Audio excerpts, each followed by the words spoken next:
for the society, a key focus for ensuring the sustainability of our One Earth is collaboration, which is an underlying theme for our Honorary Fellow lecture today.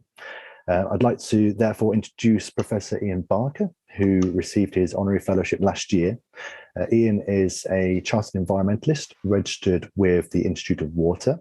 He's the Managing Director at Water Policy International and a board member at the Society for the Environment, amongst many other roles. The intriguing title for Ian's talk is Dinosaurs, Droughts and Drains, a Water Story. And before I hand over to Ian, there will be time for questions following Ian's talk. So as a quick reminder to please use the Q&A function in your event toolbar, which should be on your screen somewhere. Dougal will then continue once Ian has completed his talk. Ian, I'm going to stop sharing my screen for now, and it's over to you. Thank you, Phil, and I'm hoping everyone can see me. I can see you, Phil, but can't see myself, but hopefully not too much of a problem for everyone.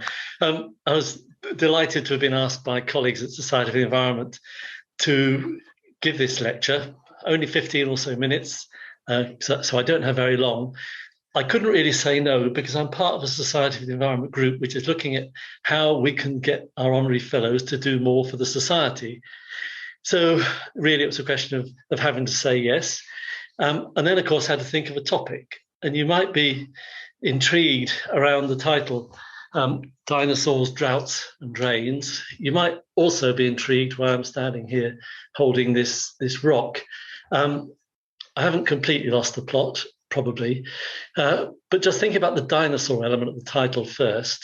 Obviously, I couldn't have a dinosaur with me, but I've got perhaps the next best thing, which is a couple of dinosaur eggs.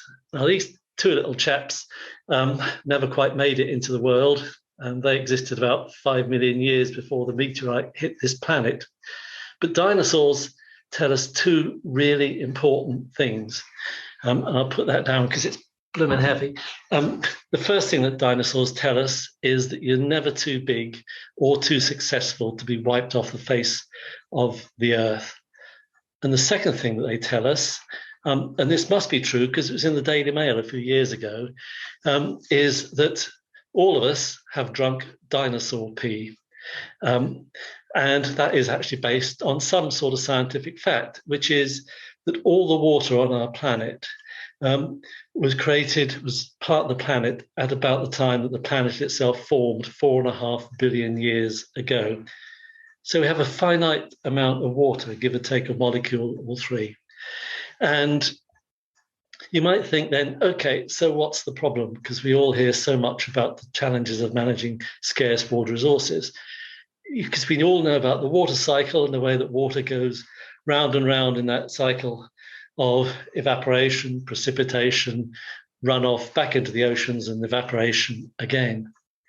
And it's not a problem until we start interfering with that cycle through the impact of climate change, greater uncertainty and extremes of weather, droughts and floods, or damaging that cycle through polluting it so that those waters available to us can no longer support either ecosystems or indeed humanity. So Sarah, if I could have the first slide, please. I work as an independent consultant in the UK and internationally, advising governments and regulators and water companies and NGOs. And one thing that struck me everywhere that I've worked on this world is pretty much every society values water. And historically, and I'm confining this talk to the UK because a global one is just impossible to do in the time available. And in the UK, for millennia, we have made votive offerings to special watery places. And on the left is an Iron Age iron and gold hoard from Llyn on Anglesey. And on the right is a holy well in a little village in southeast Wales called Trelec, not far from where I live. And you might think that that holy well, it's nice, it's quaint. It's a symbol, however, of a bygone, superstitious and less sophisticated age. And you might be right. But if you look at that picture carefully, you'll see that on the tree behind, there's strips of cloth hanging from people who visited that well and left a strip of cloth as a token to hope that their wish will come true. And also sometimes you'll visit and find flowers left in the niches there or coins thrown in. And if this was a live lecture, I'd be asking you to put your hands up to say, who has ever thrown a coin into a fountain or a wishing well just for luck? Now, we're supposed to be a rational society, scientifically based, so why do we do that? And the next slide, Sarah, please, shows we still make votive offerings of special items into waterways. And the first picture, Sarah, shows some of the things that we care about that we give to our rivers, whether it's our favorite sofa or black bags full of special objects.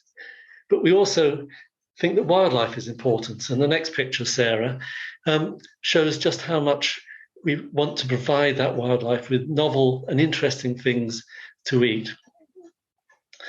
Now, these images are desperately sad if you care about water and ecosystems.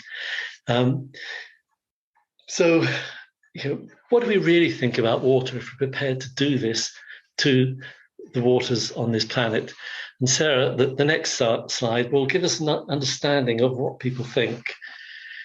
The Consumer Council for Water, which is the body which looks after all of us in England and Wales as water consumers, does some fantastic research, and it did a great piece of deliberative research, trying to understand what people think, how do they value water? And the answer is they certainly do value water in the natural environment for their beauty and serenity and the positive emotions which being in a blue space evokes. And they value how water supports human health and well-being and its importance to ecosystems. And they're really concerned about sewage and plastic pollutions, flooding and loss of biodiversity and droughts. So people really care, but we just don't really show it by the way that we treat those blue spaces. So the next slide, we'll have a look at one of those very special blue spaces, a chalk stream. For many people, this is an iconic English river, sparkling, full of trout, full of biodiversity.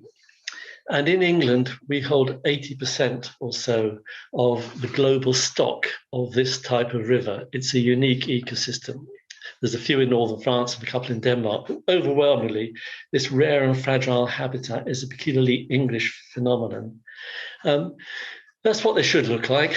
The next picture, Sarah, shows what so many of them look like. I could show you one full of shopping trolleys, but I prefer instead to show you this image of a dried up chalk stream. And it's not dried up because of drought, although that does happen. It's dry because we're pumping too much water out of the chalk aquifer to feed our thirsty towns and cities in the south and east of England.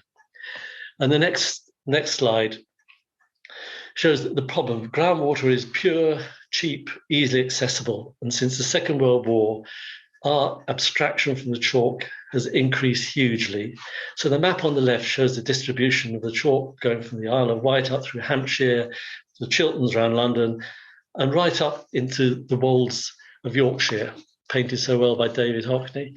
And on the right is an image from WWF just looking at the state of those chalk streams. Reds and oranges mean that they're only in moderate or even worse, poor status. Good is in a greyish colour, which you can't see for two reasons. First of all, it blends into the background. And secondly, because only 5% of chalk streams are at good status. So you spend a long time looking for a chalk stream, which is in a good state. So the next slide. Why is this happening? And I said it's because we're pumping too much water out of the chalk. People have been concerned about this for decades, but we've been making glacial progress in terms of putting this right. And part of the problem is that despite the popular perception of England as being a very wet country, we're not. London has less rainfall than most Mediterranean cities, and East Anglia, under World Meteorological Office definitions, is considered to be semi-arid. So given that actual scarcity of water across much of England, you would think that we would use it carefully, wouldn't you? So if you look at the next slide, and just look at, this came from the excellent NGO Waterwise, with some top tips for saving water. And the reason we need to save water is that we are using it unsustainably and we need to use less of it. And again, if this was a live lecture, I'd ask you to put your hands up and say, do you know how much water you're using in your home as an individual? And Waterwise did some research that showed that just about 80% of the population think they are using less than 60 litres per person per day. The reality is that we're all using more than double that, between 140 and 150 litres per person per day on average. And to put that into a different sort of context, it means that each of us as an individual is using a ton of water every week, delivered to our doors and into our homes, and then taken away again when we finish with it. In order to achieve water security in the face of climate change, more frequent and more extreme droughts, as well as population growth, we clearly need to be using less water and to put right the damage we've done to chalk streams and to other rivers. So the next slide will show some of the options that we're thinking about, which is essentially building our way out of a crisis. Now, in parallel to what this map shows, which is new reservoirs, new boreholes, new pumping stations, massive new transfers of water, and effluent reuse, a large part of the assumptions about water security are that we will move from using 140-ish litres per person per day to only about 110 litres per person per day. Now, at the rate we're going, there's not a cat in hell's chance of us doing that by 2050, which is the target date, because currently water use is increasing, not decreasing. And this overall deficit that we're having to meet, which is about 4 billion litres a day, is partly because of increased demand, and it's partly to meet changes in environmental demand and put right some of the damage we saw on those chalk streams. So I'll just leave you to sort of ponder those thoughts, and then we'll move on to the next challenge, which is pollution. And just while Sarah's bringing the next slide up, I'll give you a little spoiler alert, which is every river in England fails on its chemical standards, and only one river in 7 meets ecological standards. And on the left, you'll see what you've probably seen lots of images for over the last 18 months, unless you've been asleep, which is a sewage spill into a river. And the Environmental Audit Committee reported in January this year, after a lengthy and in-depth investigation, the first independent and objective look at water quality in English rivers that I had the privilege of advising the committee on. And it highlighted the fact that sewage spills are a massive issue. And the map on the right, taken from The Guardian, shows sewage spills in 2020. Something like 400,000 spills, totaling over 3 million hours. It was little better in 2021, and you'll have seen many images for 2022, although the year is just beginning. And the challenge is that our sewage network is often in poor condition, and it doesn't have the capacity to cope with housing growth or with the increased storminess that we see from climate change, because most of our sewer network is a combined network that takes both rainfall runoff as well as foul sewage. And one thing that came out of the EAC inquiry is when we heard evidence from citizen scientists, and they suggested that the monitoring and reporting by the water companies wasn't actually picking up on all of the spills, and that some of those spills were in breach of the permits. And the Environment Agency and Ofwat are now investigating what those citizen scientists told the committee, and have hinted that there could be widespread permit breaches. So clearly there is a systemic issue with our ability to deal with sewage in a sustainable way that doesn't pollute the natural environment. Now, some of this is also responsibility for all of us as citizens, because sewers spill when they're blocked, when people flush things they shouldn't flush down the toilet, like wet wipes, sanitary products, when they put fat oils and greases down the drains that block the sewers. So we all need to play a part as well. But let's move on to have a look at the next slide, which is it's not just sewage pollution that we're concerned about, but in many places, many parts of the UK, agricultural pollution, agricultural runoff is a massive issue. Either runoff of soil during intensive rainfall, which takes everything that then is spread on the fields, whether it's fertilizer, slurry, and animal waste or pesticides.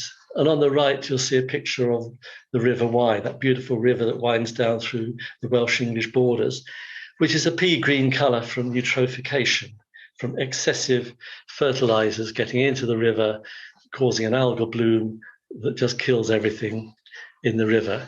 And again, citizen scientists are playing a key part in monitoring water quality and being active in terms of trying to get more join up between Wales and England and different policy approaches, between planners and farmers, and between land and water policies in the two nations, and to actually get something to happen in line with the legislation which exists.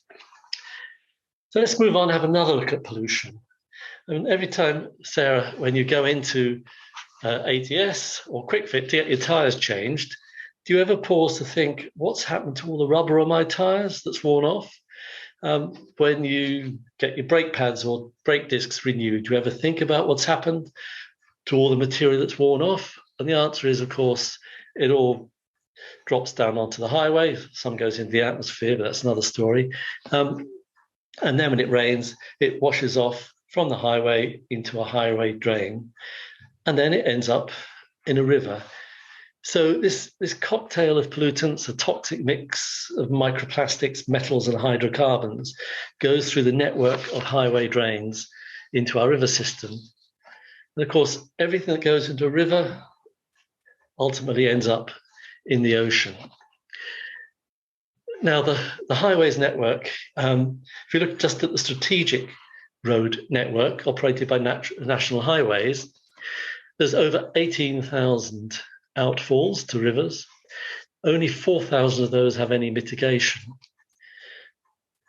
National Highways has identified over 1,300 high-risk outfalls where there is a potential for severe environmental damage if they're not dealt with. But the evidence they gave to the Environmental Audit Committee suggested it will take 55 years for them to mitigate the impact of those high-risk outfalls. So that's quite a sorry story, I'm afraid. But if we go on to the next slide, only on Earth is the subject I was asked to talk about. You can extrapolate what I talked about for England pretty much to every country in the world. And yet in England, Wales, Scotland, Northern Ireland, we have some of the best legislation and some of the best regulation of any nation on the planet. And despite all that, we are damaging this fragile and precious resource, which is water, this finite resource. And we need to remember, and Simon, I think at the beginning talked about the blue dot that you see from space, that's Earth. 71% of our planet is water. But fresh water is only 2.5% of the total water on our planet, and 2/3 of that, for the time being, is locked up in ice. And most of the remainder of that 2.5% is in groundwater, much of which is becoming increasingly polluted or is unsustainably exploited, as we saw with the chalk. So we have a real challenge there in terms of dealing with what we're seeing for this tiny resource, which is death by 1,000 cuts, which together results in freshwater ecosystems in peril and water security needing critical attention. WWF has reported that freshwater ecosystems, which are only 1% of the Earth's surface, have 10% of species in total.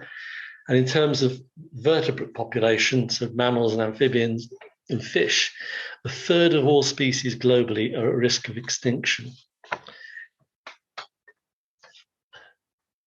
One of the other organizations I work with is the OECD, who've reported that the global water crisis is as much a consequence of the failure of governance as it is of water scarcity. And one can argue that the reason for this chronic pollution is also a failure of governance. And professionals need to come together to deal with that. WWF have a great phrase, which I really like, called think like a river. And the problem is that too often professionals have operated within their technocratic bubbles rather than coming together to deal with complex and multifaceted problems. They're just focused on one element. So as professionals across many disciplines, as we have on this call today, need to come together to create compelling evidence-based narratives to engage more widely beyond our technocratic bubbles and make a case for radical change, to tell that water story and to strive to become good ancestors. Otherwise, our children won't thank us. And the final slide, Sarah, please. Just to give you some hope, a picture of a river as it should look. That's the River Wye upstream of the pollution. It will take more than simply throwing a coin and making a wish to restore our rivers to look like this. But that's a challenge for us as professionals to come together and to tackle these problems in a holistic and integrated way. Thank you. Back to you, Phil. Actually, I'm going to jump in here, Ian, if you can. Okay. Hiya, Ian. A brilliant lecture. If you can drop the slides off, please. Thank you. So just to introduce myself, I'm Dougal Driver. I'm the Vice Chairman of the Society for the Environment. So thanks, Ian. You've got some fans in the chat and you've got some great questions, but you're being likened to professors. I was going to say old lecturers, but I mean, that would have been really rude. So, you know, but it was a historic professor. So you might want to pick up on the chat later. I can't help reminding you and others that you used to work for the regulator. In fact, I think perhaps for a big chunk of your career. And a lot of what you were pointing at suggests, as does one of the questions from Martin Biggs, who talks about, you know, where's the regulatory system here to kind of not put you in the position where that's the tenor of the lecture to us today. Is the regulator doing enough? Is it regulated enough at all? Is there one regulator? Is it confusing? Is it good enough? We have in the UK the policies, the legislation, and the regulatory regime, which should be able to tackle all these issues. But the thing about regulators, and I say this as an ex-regulator, is if you want a watchdog to bite, you have to feed it. And what we've seen in England and to an extent in Wales over the last decade is a progressive reduction in the resources available for regulators to operate effectively in terms of compliance monitoring and then taking enforcement action to act as an ongoing deterrent. That's not to say they haven't, because the Environment Agency, for example, has been successful in taking some very effective action against some water companies and occasionally farmers. But realistically, we need the resources, but we also need, and I'm sorry if this sounds political, but there's no other way of putting it, but we also need a government which is supportive of what regulators are there to do. And Sir James Bevan, the Chief Executive of the Environment Agency, is on record as saying that the government had asked it to, I'm paraphrasing, go gently on agricultural pollution over the last few years. And yet agricultural pollution is responsible for 40% of all water body failures. So, as I say, regulators need the resources to be able to operate effectively.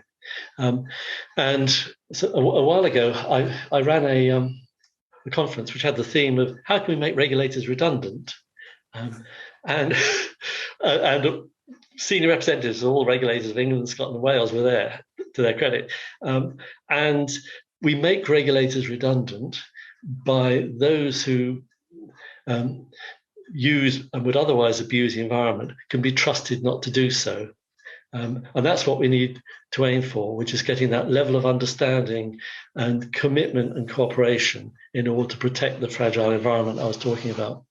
Yeah, I mean, it's not for me to challenge you on these things, but it seems rather ironic, doesn't it, that citizen science might drive the reporting of incidents and awareness, but there won't be, but there's instructions to go gently. It's kind of that those things just don't come together very well, do they? If there's going to be more reporting, there's going to be more awareness and instructions to go easier. I guess things aren't going to be solved. But I'm going to move on to another point, which is. We've talked for decades. It all feels like decades about carbon, I heard something the other day that water is the new carbon, or it will be. You know, water will be the thing we'll be talking about, needing to protect the quality and the quantity. And I think your excellent first sort of slide sort of indicated towards that. Do you feel the same way that the carbon story will drift into the background behind water pretty soon? I hope the carbon story doesn't drift into the background, but I think that the water issue needs to go further up in terms of profile. This is something that water professionals have been talking about for a long time. But as you've probably got the idea, water professionals need to come out of our bubble, but also make a link to everybody else who's working on environmental issues. Just as a sort of a simple illustration, just thinking about the cost of living crisis and the price of energy crisis that we're facing at the moment. A significant part of all our energy use in our homes comes from heating water to wash ourselves and wash dishes and wash clothes.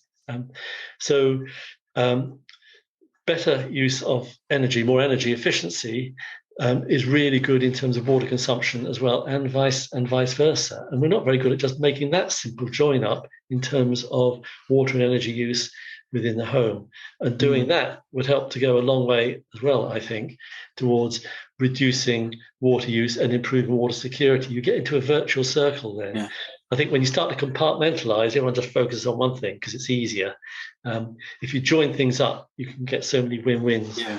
I suspect I'm going to bring this up shortly with Dale, actually. But actually, that does reflect on something that I think probably Phil potentially put into the chat around joined up solutions, which we're not very good. But I'm going to finish on a more specific question, mixing together. Forgive me, Carol Johnson and Irene Williams. But Carol talks about who records the spills, who records the where is that central repository and therefore action? I'm reading between the lines there, Carol. Where can action therefore take place? And then Irene talks about Croyd Beach, something clearly close to her heart, where it's fine most of the year, but I don't think I think I've been there once, but I'm pretty damn sure I could have guessed that during the tourism season the system will be put to stretch, and the pollution level is dramatically increased. So those two sort of things rather connect, and it's about spillages and why are these things not predicted, and who records them, who reacts to them, and how do we make a difference and change things? I'll be as brief as I can, but that's an enormous subject. It is. It's a lot in there. So very, very briefly, Dougal. In 2013, the then Water Minister, Richard Benyon, wrote to the chief executives of all water companies saying, I want you to install something called event duration monitors on all your sewer overflows. Nearly 10 years later, we're almost at the point where sewer overflows have these so-called EDMs. And those are recording in real time when there is a spillage from a storm overflow. That information is then reported by the water companies, and it hasn't always been particularly accessible. So again, citizen science, and more to the point, NGOs like Surfers Against Sewage and the Rivers Trust have been collating this information. And Surfers Against Sewage and the Rivers Trust both have brilliant apps and warnings when a storm overflow is spilling, so you can make an informed decision about whether or not you want to go swimming. So the information is now transparent in the public domain. Surfers Against Sewage and Rivers Trusts, go to those websites and you'll find it. The water companies are committing to reduce the highest impact, highest risk spills, and that means at bathing waters. But even so, Surfers Against Sewage have reported that effectively last summer we lost 1 in 7 swimmable days. In other words, during the summer bathing season, 1 day in 7, it would be risky to go swimming because there's a sewer spill, meaning you're likely to get ill with an ear, nose, and throat or gastroenteritis infections. Why is this happening, and what's being done about it? A key part of the problem, as I mentioned, is this combined sewer system that takes surface runoff, rainfall, as well as foul sewage. So one of the solutions clearly is to keep rainfall out of our sewers. And that can be achieved by sustainable drainage systems in villages, towns, and cities. mopping up that rainfall and also creating green spaces in our towns and cities. And that reduces the amount of inflow to the sewers or slows it down significantly. We also need to ensure that new housing development is connected to sustainable drainage systems, and that's a requirement in Wales. The legislation came into place in 2010 in England, and the government there has yet to require it for new housing developments in a way that is the case in Wales. So keep surface water out of sewers, and also ensure that sewers are able to cope with population growth, whether it's new houses or also, as in the case of Croyd, where you get massive spikes in population, as with all tourist destinations at certain times of the year. They should have the capacity to cope with those peaks and not just, if you like, the normal baseline loaded in the winter when fewer people are around. Ian, thank you so much. I'd love to interview you over a much longer period. Phil, there's a challenge for you, because Ian can't say no now because he's here on screen live. But I think there's a good 45 minutes or even longer with a coffee break, chatting through, picking that brain of yours, because it's absolutely wonderful. And I think you've probably forgotten what the rest of us want to know about water and all those aspects you picked up. Ian, thank you so much indeed. Very welcome, and thanks for asking me.